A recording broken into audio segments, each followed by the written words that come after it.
true. So, but that has persisted. U.S. did it again, tried to do it in Vietnam. We ran those B-52s that were bombing North Vietnam. That was going to force them into submission. It doesn't work. You actually have to put troops in on the ground.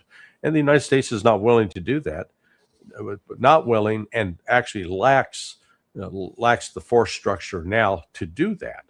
And because it's, the advent of these cruise missiles and these ballistic missiles now that are quite they're prolific, and they're not like the Scuds were 23 years ago.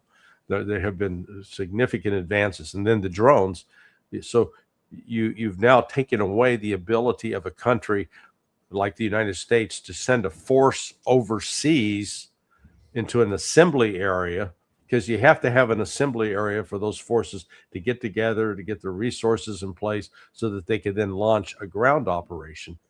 That really has become almost impossible anymore for any country, whether it's Russia or China, United States. They can't do it. Russia could do it in going into Ukraine simply because they're assembling right in their own country. Okay, so they don't have that logistics issue, but the logistics that are involved in trying to send troops overseas, that's a challenge.